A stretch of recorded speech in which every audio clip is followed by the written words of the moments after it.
codes. The codes! What do they mean, Kim? The codes! What do they mean?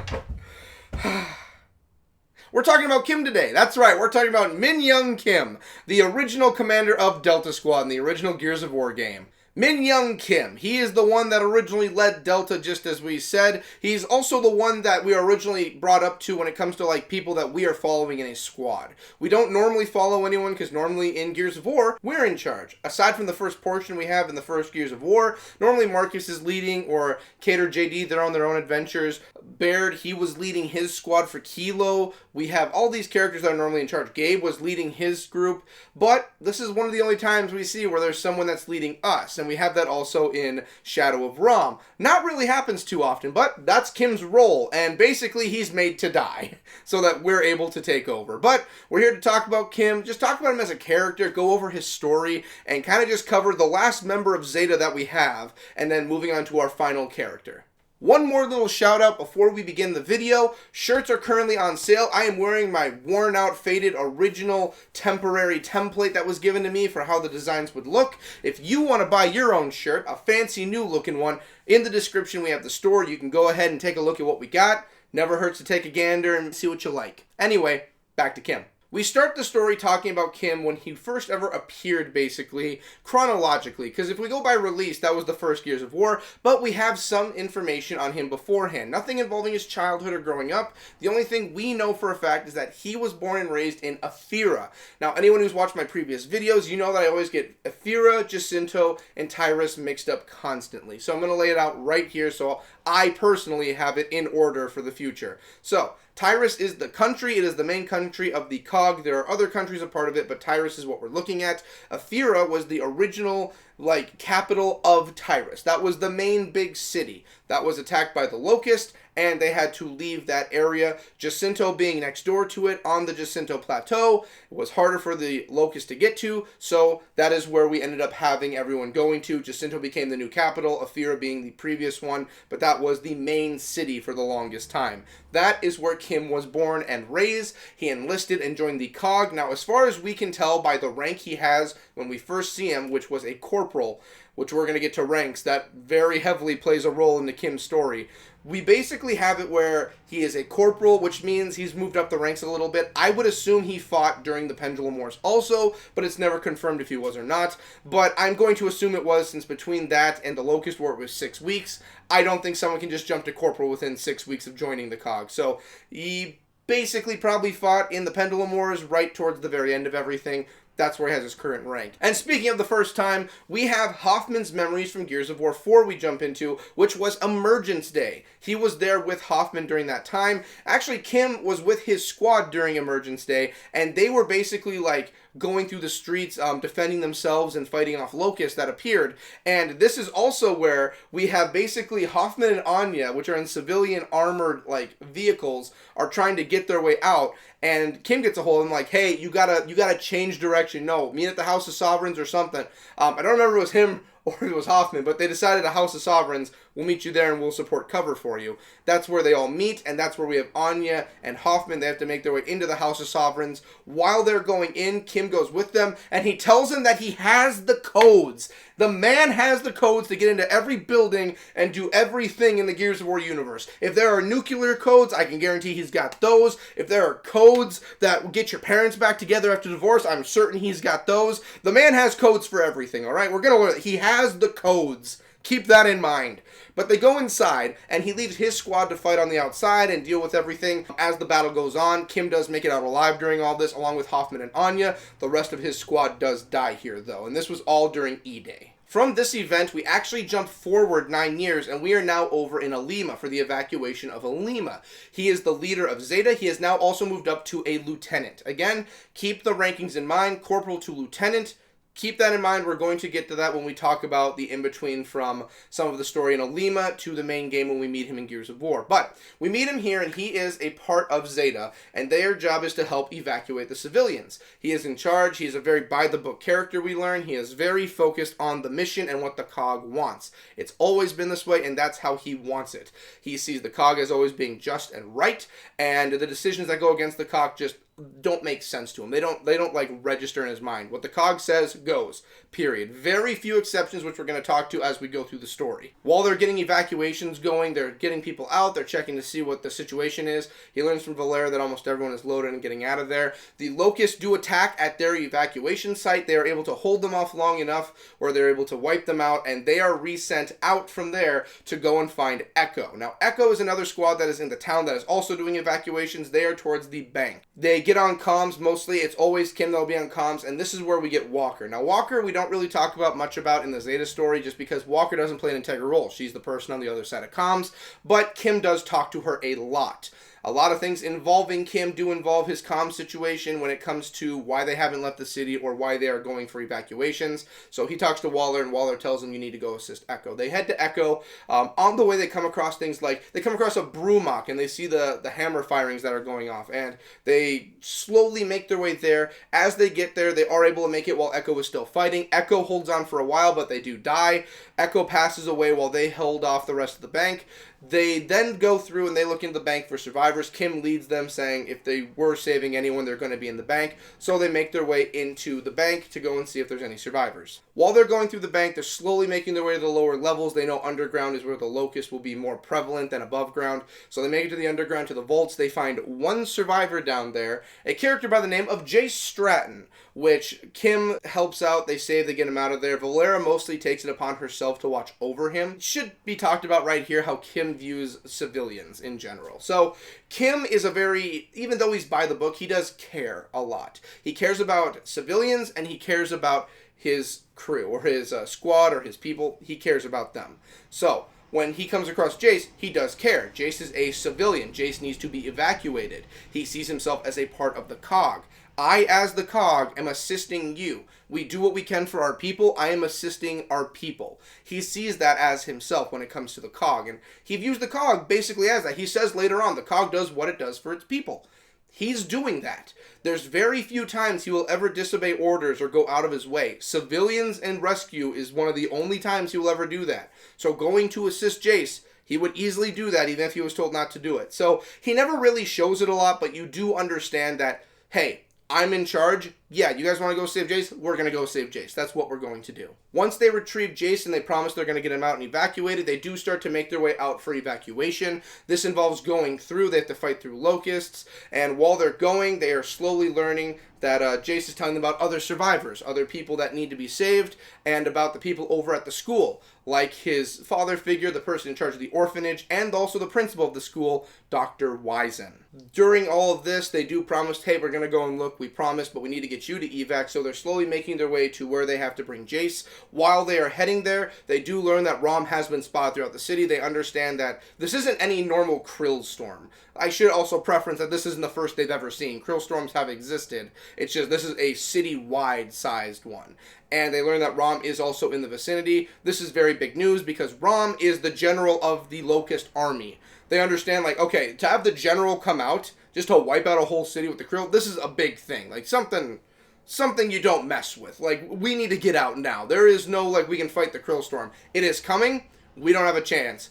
We gotta go. So that's what they're doing to get everyone out of evac, and then they're splitting themselves. They do make it to evac where they got to clear out the area, take out cedars, and they have to fight a Brumach. They do, at one point, take the Brumach down. It is a hard-fought battle, but Kim, along with the rest of Zeta, do take it down. They are able to get Jace into evacuation. Jace does not like this plan, however, because Jace wants to go and assist them in going and helping Wisen and everyone else. Him and Valera basically take up the role of telling him, no, we do promise we're going to go and search.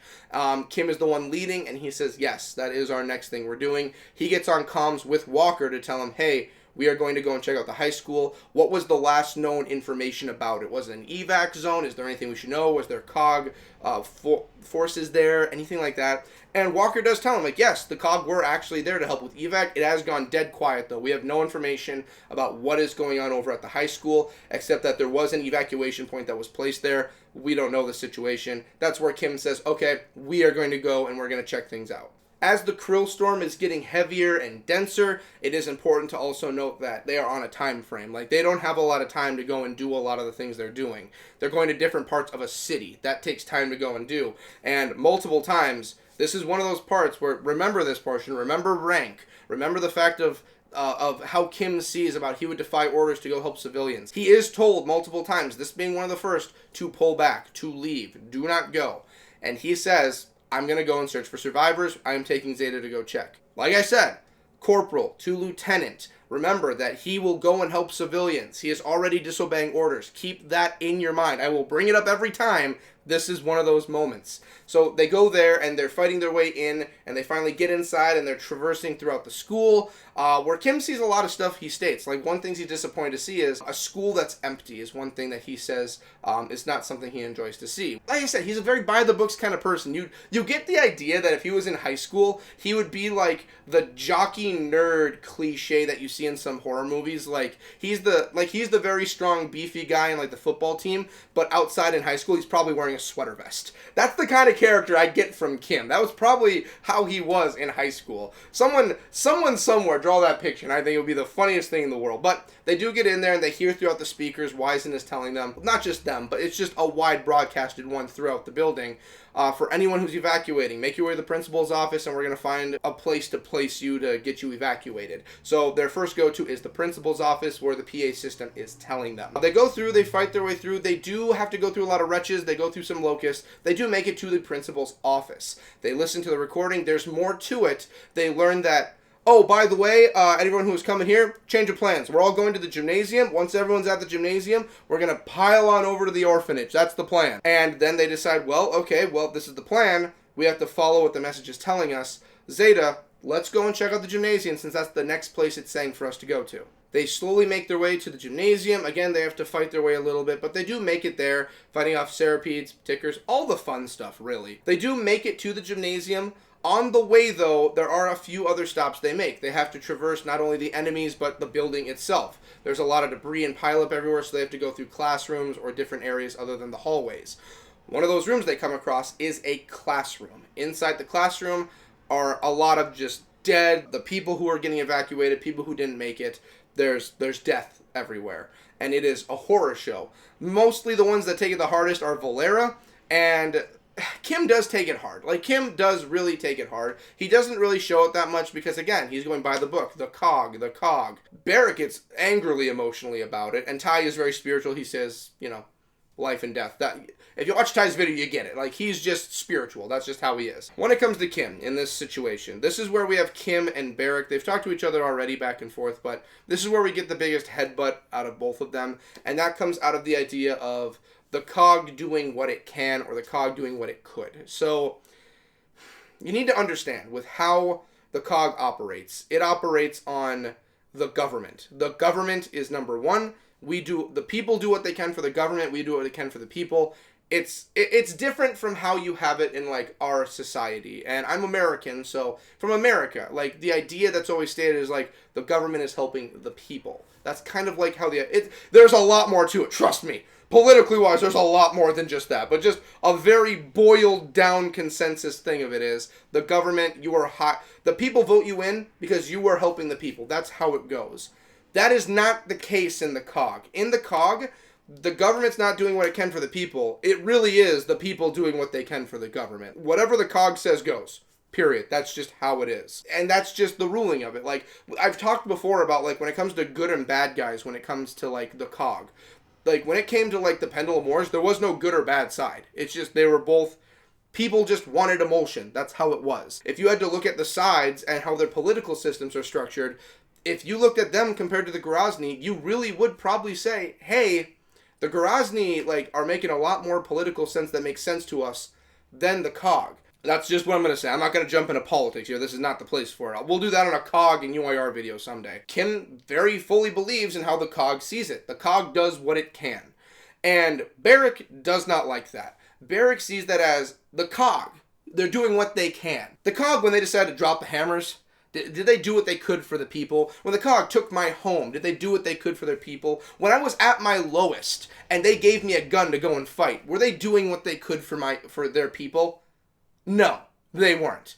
What do you think of that, Kim? Yeah, by that logic, the COG can do what they want, essentially, and it's for the people. The COG did a lot of stuff that a lot of people didn't see eye to eye with. That's where Stranded came from. Again, that is a whole other conversation. It does play into how Kim sees it, though, with how the cog is correct. These people who died, we did what we could for them, but they're dead. That's how he sees it. He's still sad they're dead, but we did all we could. It's extreme to say, but the cog probably didn't really care whether these people lived or died. End of the day, the cog is looking out for themselves. That's the main thought they have. We're going to make sure the cog's safe, then we'll make sure the civilians. The civilians, your job is to also watch out for us. Again, it's very boiled down. Like, this is a whole political discussion you could have, but that's the gist of what we're looking at. After that tangent, we get them finally to the gymnasium where they see everyone else that's going to evac. They have died. Something has killed them. They are all gone. They don't know what did it, though. As they're finding a way out, we do have a berserker make its way in.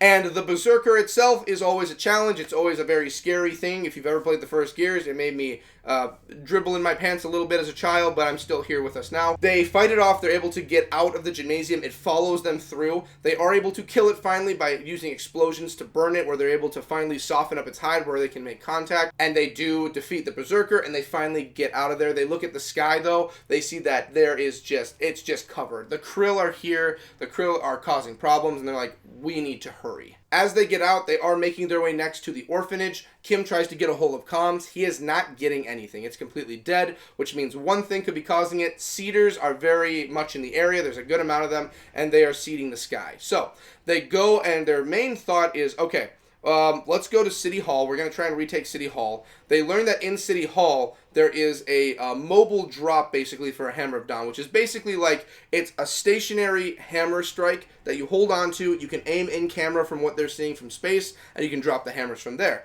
Barrick uses it frequently throughout the story. Kim tells him, Barrick, you go and fire that off. We're going to hold everything off, everyone else off for the locusts. They do make their way into there. They are able to take out locusts. They fight their way in. They're able to clear it out and hold people off while Barrick is taking out the cedars. They finally do take out all the cedars. When they finally do, then we have Kim getting online again, and he's able to talk to Walker. Hey, come on, anyone here? Walker announces, hey, I can hear you, Kim. You're still here. You're still in the city. And he's like, yes, we're here. We're still alive. We're just making our way to the orphanage.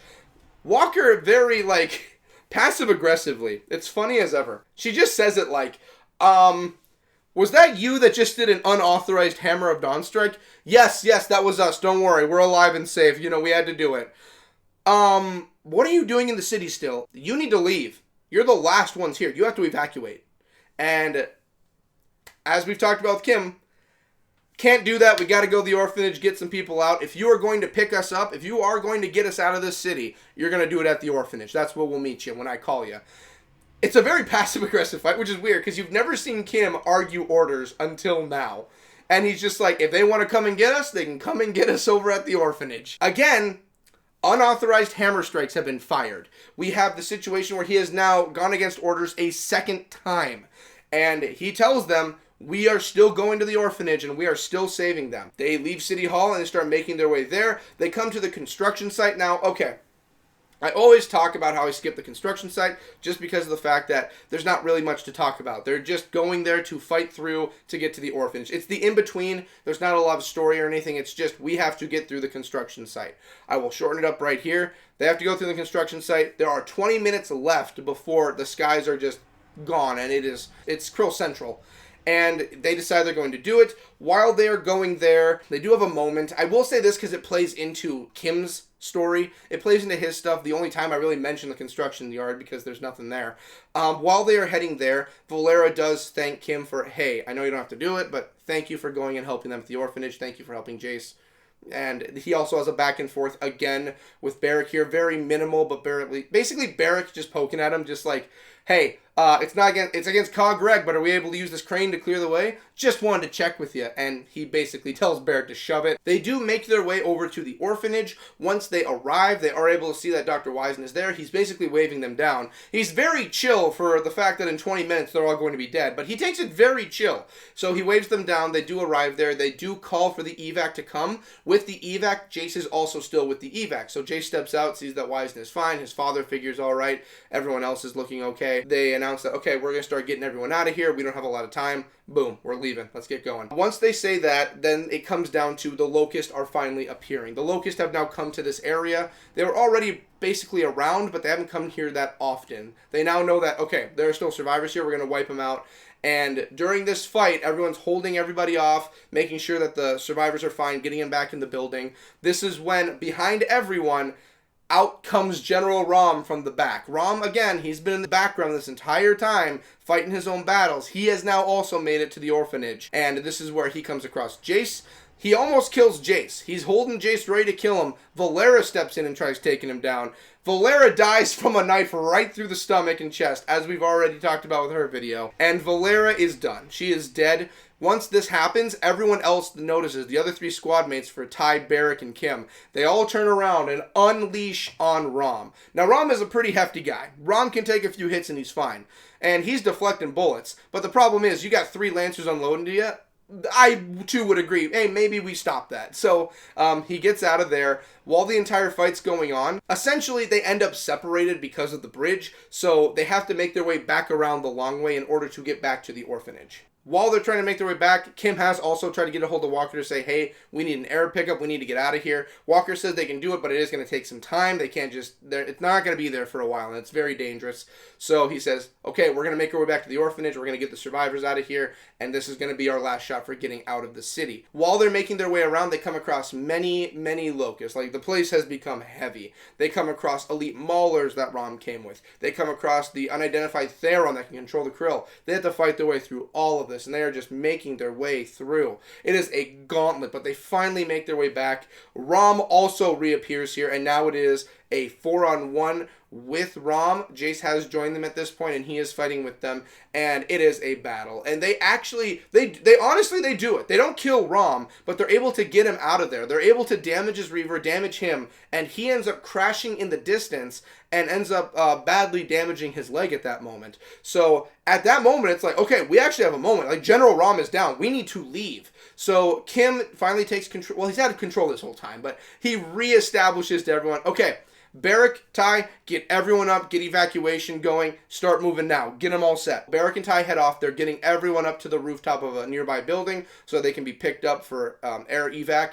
While that is happening, Kim makes his way over to Valera, goes up, takes the tags from her chest, and he is he's very saddened by this because, again, he cares about his other gears. He cares about civilians. He does. And he is mourning her right there. He hears Rom in the distance. Rom is still alive, remember, and he gets beyond ticked, and he makes his way over. While he's making his way over to Rom, we also have Barrick and Ty still loading people. Barrick realizes, where's Kim?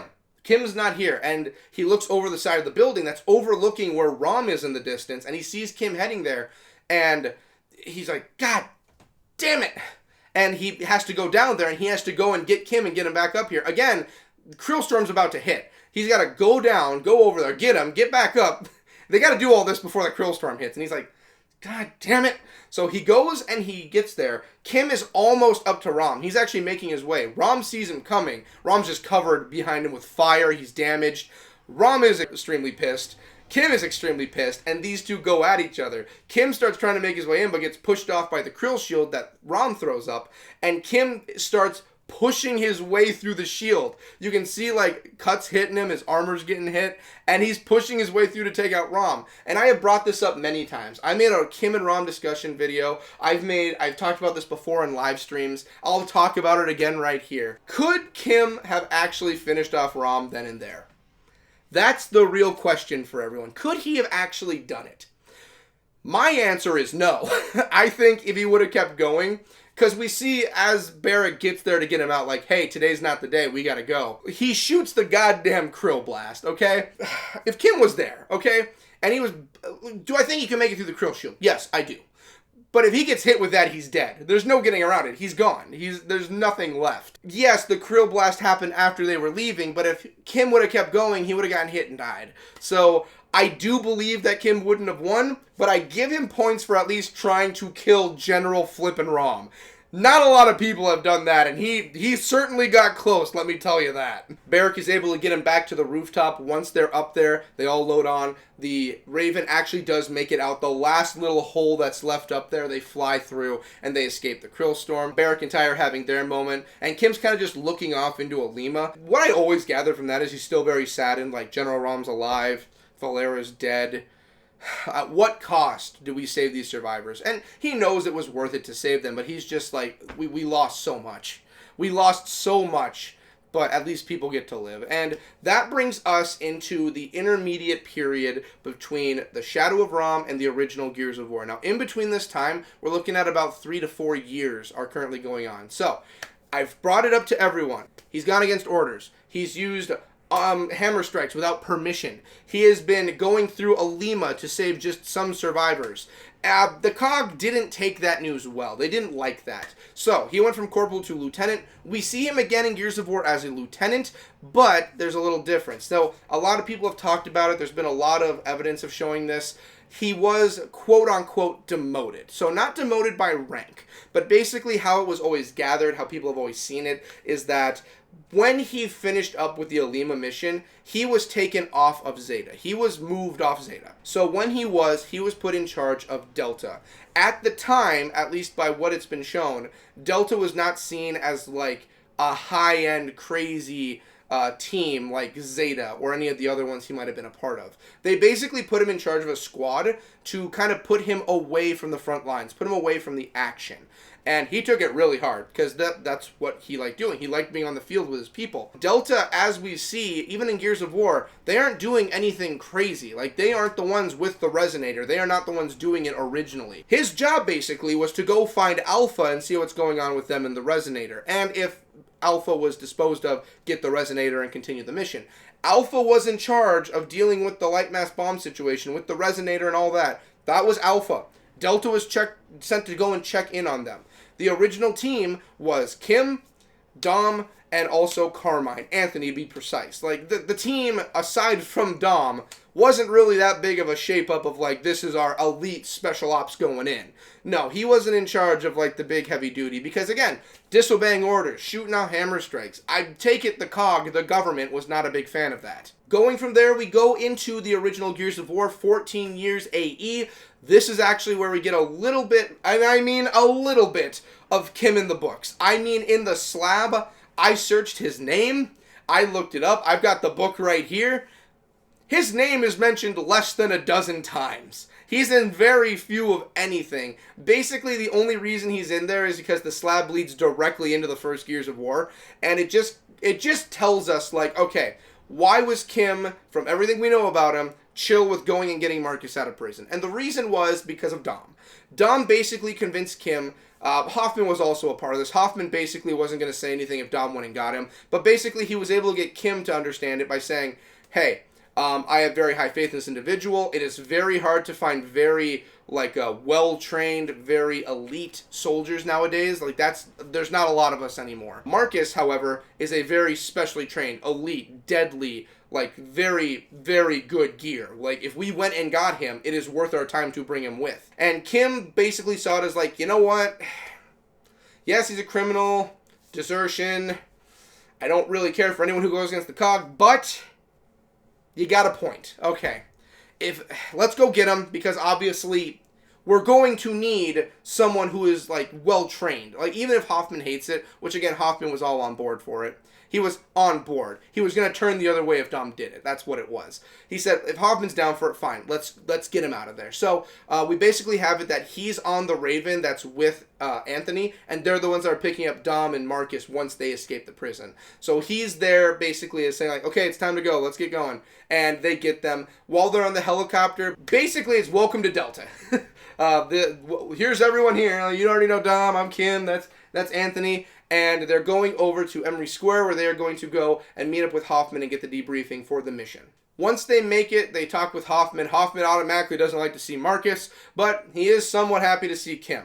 Basically because it's so weird, because he sees Kim as basically, like, not even a punching bag, but just, like, he doesn't really care. He goes up to Kim, and he gives him the whole down low, the information. Kim asks just like, well, do we have any air support, any backup?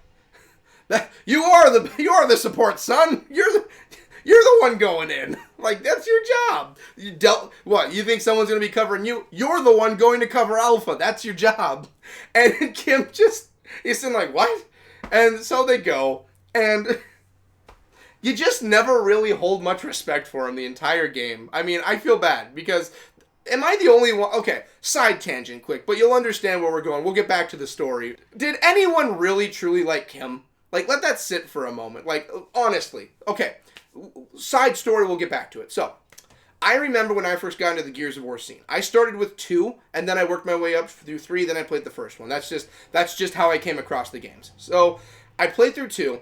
I didn't hear anything about Kim, but saw him as a multiplayer character, so I understood, oh, he's from the first game. Went through 3. I actually played 1 before I played the Shadow of Rom, so I already got a huge gist of Kim. And I played with Kim, through as Kim. As Marcus with Kim. There's what I'm looking for. Went through it, and I don't know why, but like the entire community was always like, Kim. Gotta get the multiplayer skin for Kim. Oh, Kim's back in Shadow Realm. And everyone wanted Kim. Everyone was nuts about Kim. I remember this. I was there for it. And we went through all of this, and then Judgment, there was Kim as a skin, if I remember right, and everyone's like, oh, it's Kim. And I remember it got to 4, and I heard nothing about Kim ever again. So I always wondered myself, like, was I having a fever dream for, like, a decade? Because I remember people really loved Kim. Like, Kim was, like, everyone's like, oh, my God, the OG Kim, oh, my goodness, he's got the codes. I remember that. And then it's gone. Did anyone actually like Kim? Like, honestly, did anyone actually care for the character of Kim? I don't remember. My point aside. Once they're done with Hoffman, they are making their way to go and find Alpha, which the last they heard through the House of Sovereigns they need to go to is the last, lone location. So they're going that way, and they're slowly making their way through. They come across other dead COG soldiers they believe to be Alpha. They're looking over. They do not know if it is or not. They are fighting through the Locust constantly, and the theme of the first game was always the idea of, soldiers that are not only battling, but surviving. So there's a lot of eerie silent moments and a lot of firefighting moments. One of those moments is actually out in front of one of the buildings they have to go through. I believe it is towards the House of Sovereigns, but it's not there yet. They're fighting. They hold everyone off. This is when Anthony is sitting there and his gun gets jammed. He gets up and he's trying to show Kim. He gets a sniper bullet right through the head. The end of Anthony Carmine. R.I.P. We'll miss you, buddy. We'll see your brothers in the next ones. So he's down, and at this moment, they have to go through, fight everyone off. They have a few moments to grieve over Anthony, and they continue. And we don't really get a lot of Kim's reaction to this, but I would assume, after Valera, after his original squad on E-Day, he has to be taking this hard. Like, he took Valera hard. Imagine, again, going into the psychology of Kim here, but, imagine. You're sitting there, and, your squad during E-Day is gone. They've been defeated, and they're wiped out by the Locusts. You have Zeta. Valera is dead under your command when you were the one who chose to go and help these orphans. It was your call to do this, and she's gone. We now have Delta Squad, where Anthony is now dead because he wasn't understanding something. It's still under his watch. He still takes that hard. So I'm assuming it's not an easy thing he's carrying. I'd imagine in his head, it's not sitting right, period. He's probably getting wound up at this point. Just, my demotion, I'm not even on the front lines anymore, my people are dying, this is just my life now. And now Marcus Phoenix, a deserter of the COG, who I love dearly, is here on my squad. What is going on in my life? That's basically probably what's going on with him. So they continue forward, and they come to the House of Sovereigns. Once they get to the House of Sovereigns, they do make it inside the building. He's got the codes. He uses the codes. He's got the codes, okay? They are making their way through, and while they're going around, they do talk about Marcus's trial, and they do mention of just I know all about your trial, Marcus, the desertion, because they're talking about, he says a lot of history are held in these buildings. Marcus chimes in, a lot of lies too, which always struck me as odd, and I'll tell you why. It's a continuity error. So, I know about your desertion, your everything. I know all about it, and Dom's able to break them apart. But the thing is he says lies, but during the original House of Sovereign stuff that involved Marcus in the book, he outwardly acknowledges and admits to everything he did. There was never a lie. He openly told them, yeah, I deserted. There was no lie. He just told them. So I don't know. Maybe he's talking about other lies. I'm not a political man. So they finally do go through that. Their comms are out, and they're not having any luck getting a hold of anyone, so they reckon there must be cedars that are going on around here. They do take out the cedars, and Kim does lead the rest of the squad. While they're going, they come across an Augustus Coltrane. They do learn that he is a part of Alpha and that he was separated from them. They are currently over at the Tomb of the Unknowns. As they're making their way to the Tomb of the Unknowns, they come across a building that is overlooking it. They're able to assist Alpha from the outside, and they are able to wipe them out and make their way over. Baird approaches to see how everything's going, and Kim also says, like, you know, we're here for the Resonator, we're here to assist Alpha, and this is when the Locusts appear and attack again. And the Locusts are fighting. There's a lot of destruction that happens in the area. Actually, Kim gets separated from the rest of Delta, and he's fighting, giving commands like, get in, get inside, Tomb of the Unknowns, go, fall back, go, go, go. Behind him marches a General Rom at an easy stroll, and Rom has direct eyes towards Kim. I've made the video, the Kim discussion one with him and Rom, and I'll talk about it quick one more time here. These two have a very interesting relationship because they know who each other are. It's not like Rom forgot who Kim was. He very well knows, especially the way he kills him. He knows who Kim is. So they approach one another, and they do it amazingly in the Ultimate Edition, where Kim recognizes Rom. He sees him, and boom, automatically no. And he goes in with the chainsaw. Rom stops it with one hand and just pummels him a few times, picks him up, and kills him. But it's just the thought of, like, these two have unfinished history from, like, 4 years ago, where you almost killed me. I'm going to kill you for that. And then Kim sees it as, like, you killed my one of my squad mates. I'm going to kill you for that. It is nothing but just seeing red blood rage both of them have. And the fact that Rom kills him, same way as Valera, it's just so poetic. I've said it before in the videos. Go watch the video or go and watch the cutscene where Kim dies. It's one of the most well-known Gears of War cutscenes or anything out there. It's in the top 10 for best, honestly. And that's really going to do it for the story of Kim. I mean, the only other thing we have is that Marcus takes over after this, and they are able to evacuate in the Tomb of the Unknown. The rest of the story of one happens at the very end. They do actually give a heads up. Well, as they're going, he says, you know, Kim has passed, but when everything is said and done, they actually get everyone out of there, and this is where everyone can, like, you know, think about what's happened. But other than that, the only thing that concludes his story, actually there is one more thing, are his tags. So we did talk about in some of the videos what happened to everyone's tags.